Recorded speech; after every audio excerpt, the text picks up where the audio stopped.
அனைவருக்கும் வணக்கம். நான் ரேவதி.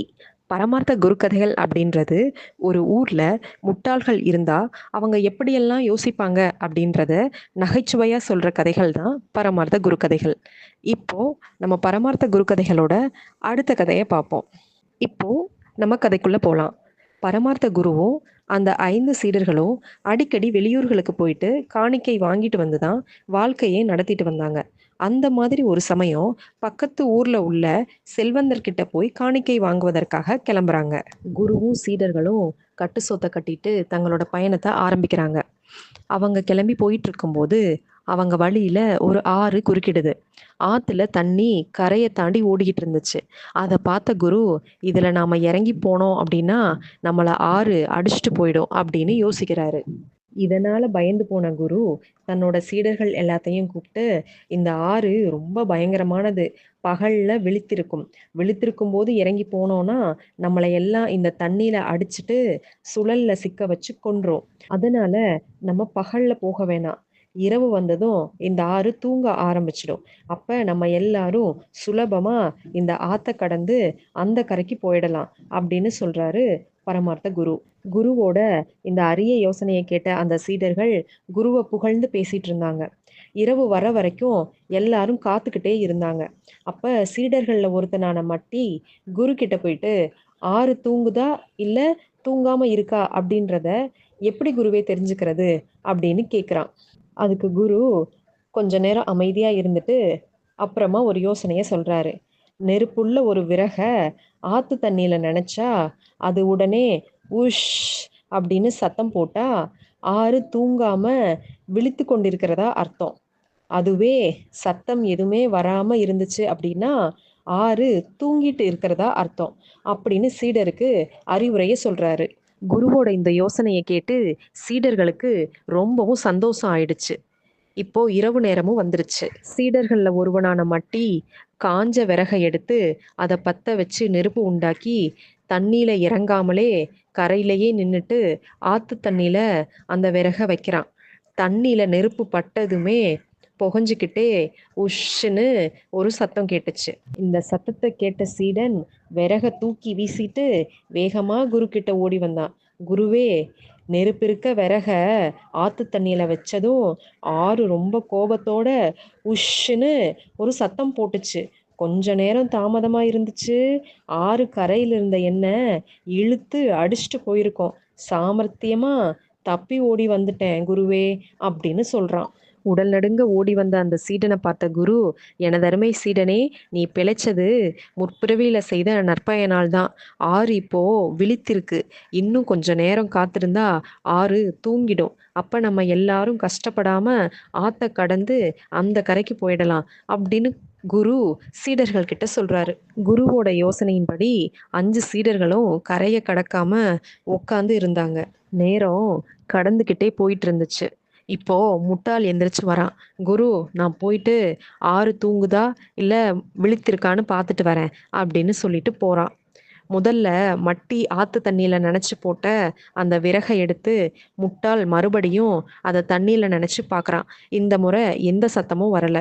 இப்பொழுது எந்த சத்தமுமே வராததால ஆறு தூங்குதுன்னு நினைச்சு முட்டாள் குரு கிட்ட போய், "குருவே, ஆறு இப்போது அயர்ந்து தூங்கிக் கொண்டிருக்கிறது. கண் முழிக்கிறதுக்குள்ள நம்ம ஆத்த கடந்து போயிடலாம்" அப்படின்னு முட்டாள் சொல்றான். அதை கேட்ட பரமார்த்த குருவும் மற்ற சீடர்களும் மெதுவா ஒருவர் கைய ஒருவர் பிடிச்சுக்கிட்டு அடி மேல அடி வச்சு சத்தமே இல்லாம ஆத்த கடந்து அடுத்த கரைக்கு போயிட்டாங்க. குருவும் அந்த 5 சீடர்களும் எப்படி சாமர்த்தியமா ஆத்த கடந்தோன்னு சொல்லிட்டு ரொம்ப பூரிப்பா பேசிட்டு இருக்காங்க. அந்த மாதிரி பேசிட்டு இருக்கும்போது, நாம ஆத்த கடந்து வரும்போது ஆறு யாரையாவது அடிச்சுட்டு போயிடுச்சா? இல்ல நம்ம எல்லாரும் ஒழுங்கா வந்து சேர்ந்துட்டோமா? அப்படின்னு அவங்களுக்குள்ள ஒரு சந்தேகம் வந்துருச்சு. அதனால எல்லாரையும் வரிசையா நிக்க வச்சு எண்ணி பார்க்குறாரு குரு. குரு எண்ணி பார்க்கும்போது 5 பேர் மட்டும் இருந்ததால மறுபடியும் எண்ணி பார்க்குறாரு. அப்பவும் 5 பேர் மட்டும் தான் இருந்தாங்க. குரு தன்னை விட்டுட்டு மத்த 5 சீடர்கள மட்டும் எண்ணி பார்க்கிறாரு. பரமார்த்த குருவுக்கு பயமே வந்துருச்சு. நம்ம வந்தது மொத்தம் 6 பேர் இல்லையா? இப்ப 5 பேர் மட்டும் தானே இருக்கோம். இந்த பொல்லாத ஆறு வஞ்சகமா நம்மள ஒருத்தர அநியாயமா கொன்னு விழுங்கிருச்சு அப்படின்னு கோஷம் போட்டு அழ ஆரம்பிச்சுட்டாரு. ஒருவேளை நம்ம எண்ணியது தவறா கூட இருக்கலாம் அப்படின்னு சந்தேகப்பட்ட குரு, சீடர்கள் 5 பேரையும் தனித்தனியா எண்ண சொல்றாரு. முழு முட்டாள்களான அந்த 5 சீடர்களும் எண்ணும்போது, தன்ன மட்டும் விட்டுட்டு தனியா எண்ணி 5 பேர் மட்டுமே இருக்கோம் அப்படின்னு சொல்றாங்க. இந்த கோபக்கார ஆறு நம்மள்ல ஒருத்தர வஞ்சகமா இழுத்துட்டு போயிடுச்சு அப்படின்னு சொல்லி பரமார்த்த குருவும் 5 சீடர்களும் துக்கம் தாங்காம கதறி கதறி அழுதுகிட்டே இருக்காங்க. குருவும் சீடர்களும் இந்த மாதிரி அழுவத பார்த்த வழிப்போக்கன் அந்த இடத்துக்கு வர்றான். அத பார்த்துட்டு வந்த வழிப்போக்கன், "ஏன் எல்லாரும் இப்படி அழுதுட்டு இருக்கீங்க?" அப்படின்னு சொல்லி கேட்குறான். அதற்கு முட்டாள் குருவும், மூளையற்ற சீடர்களும், "ஐயா, நாங்க அந்த கரையிலேருந்து இந்த கரைக்கு ஆத்த கடந்து வந்தோம். அந்த கரையில இருக்கும்போது 6 பேர் இருந்தோம். இந்த கரைக்கு வந்து பார்க்கும்போது 5 பேர் தான் இருக்கோம். ஆத்த கடக்கும்போது இந்த வஞ்சகமான ஆறு எங்கள்ல ஒருத்தர விழுங்கிருச்சு." அப்படின்னு சொல்லி மறுபடியும் கதறி கதறி அழ ஆரம்பிச்சுட்டாங்க. வழிப்போக்கனும் எண்ணி பார்க்குறான். சரியா 6 பேர் இருந்தாங்க. குருவும் சீடர்களும் முழு முட்டாள்கள் அப்படிங்கிறத தெரிஞ்சுக்கிட்ட அந்த வழிப்போக்கன் அவங்க கிட்ட இருந்து பணத்தை பறிக்க ஒரு தந்திரத்தை சொன்னான். என்னோட மகா மந்திர சக்தியால 6 இழுத்துட்டு போனவன உங்ககிட்டயே ஒப்படைக்கிறேன். ஆனா அதுக்காக நீங்க எனக்கு 10 பொற்காசுகள் கொடுக்கணும் அப்படின்னு சொல்றான் அந்த வழிப்போக்கன். அதை கேட்ட குருவும் சீடர்களும் சந்தோஷத்துல துள்ளி குதிச்சாங்க. நீங்க கேட்டபடியே 10 பொற்காசுகளை தந்துடுறோம். சீக்கிரமா 6 தூக்கிட்டு போனவன மந்திர சக்தியால உடனே மீட்டு தரணும் அப்படின்னு வழிப்போக்கன் கிட்ட 10 பொற்காசுகளை கொடுக்கறாங்க குருவும் சீடர்களும். பொற்காசுகளை வாங்கிக்கிட்ட அந்த வழிப்போக்கன் பரமார்த்த குரு உட்பட எல்லா சீடர்களையும் வரிசையா நிக்கிற மாதிரி கட்டளை போடுறான். வழிப்போக்கன் சொன்ன மாதிரி எல்லாரும் வரிசையா நிக்கிறாங்க. இப்போ வரிசையா நின்னுக்கிட்டு இருக்க உங்க முதுகுல என் கையில உள்ள கம்பால வரிசையா அடிச்சுக்கிட்டே வருவேன். முதல்ல நிக்கிறவங்களுக்கு அடி கொடுக்கும்போது 1ன்னு சொல்லணும். அடுத்தவருக்கு அடி கொடுக்கும்போது 2ன்னு சொல்லணும். இந்த மாதிரி அடுத்தடுத்து முறையா சொல்லிக்கிட்டே வரணும் அப்படின்னு சொல்றான் வழிப்போக்கன். எல்லாரும் மொத்தமா தலைய ஆட்டியபடி சரின்னு சம்மதிக்கிறாங்க. வழிப்போக்கன் முதல்ல பரமார்த்த குருவோட முதுகுல ஓங்கி ஒரு அடி கொடுக்கறான். வலி தாங்க முடியாத பரமார்த்த குரு சமாளிச்சுக்கிட்டே 1 அப்படின்னு சொல்றாரு. அடுத்து மட்டியோட முதுகுல 2வது அடி விழுகுது. மட்டி 2ன்னு சொல்றான். அதற்கு அடுத்தபடியா மடையனோட முதுகுல 3வதா பலத்த அடி விழுகுது.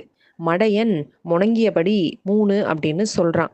அடுத்து மூடனோட முதுகுல 4வது அடிய கொடுக்கறாரு வழிப்போக்கன். மூடன் 4 அப்படின்னு சொல்றான். அதற்கு பிறகு முட்டாள் முதுகுல 5வது அடிய ஓங்கி கொடுத்தாரு. முட்டாளோ ஐயோ அப்படின்னு அலறியபடி 5 அப்படின்னு சொல்றான். அடுத்தபடியா கடைசியா பேயனோட முதுகுல 6வது அடிய பலமா வைக்கிறாரு வழிப்போக்கன். அடி தாங்க முடியாத பேயன் 6 அப்படின்னு அலறான். இப்போ நீங்க மொத்தம் எத்தனை பேர் இருக்கீங்க அப்படின்னு கேட்குறாரு வழிப்போக்கன். குருவும் சீடர்களும் மகிழ்ச்சியோட இப்ப நாங்க 6 பேர் இருக்கோம் அப்படின்னு சொல்றாங்க. உங்களோட மந்திர சக்தியால தான் 6ஆல கொல்லப்பட்ட ஒருத்தனை உயிரோட திரும்ப பெற்றிருக்கோம் அப்படின்னு சந்தோஷ மிகுதியால வழிப்போக்கன் கிட்ட இந்த 6 பேரும் ஒரு சேர அவங்களோட நன்றியை சொல்றாங்க. வழிப்போக்கன் போனதுக்கப்புறம் பரமார்த்த குருவும் சீடர்களும் எப்படியோ அவரோட மந்திர சக்தியால தான் 6 கொன்னவன நம்மனால மீட்டெடுக்க முடிஞ்சுச்சு அப்படின்னு சொல்லி சந்தோஷப்பட்டுட்டு அவங்க எந்த ஊரை நோக்கி போகணும்னு நினைச்சாங்களோ அதை நோக்கி நடக்க ஆரம்பிக்கிறாங்க. அந்த ஊரை அடைஞ்ச குருவும் சீடர்களும் வந்த நோக்கத்தை சொல்லி அந்த செல்வந்தர்கிட்ட காணிக்கை கேட்குறாங்க. அதுக்கு அந்த செல்வந்தரும், நீங்க நினைக்கிற மாதிரி நான் ஒரு பெரிய செல்வந்தன்லாம் கிடையாது. அதனால என்னால முடிஞ்சதை நான் உங்களுக்கு கொடுக்குறேன் அப்படின்னு சொல்றாரு. எதிர்பார்த்த அளவுக்கு கிடைக்கலனாலும் செல்வந்தர்கிட்ட இருந்து கொஞ்சம் பணத்தை காணிக்கையா வாங்கிட்டு பரமார்த்த குருவும் சீடர்களும் திரும்பவும் மடத்தை வந்து அடையிறாங்க. குட்டி ஸ்டோரி தொடரும். என்றும் இணைந்திருங்கள்.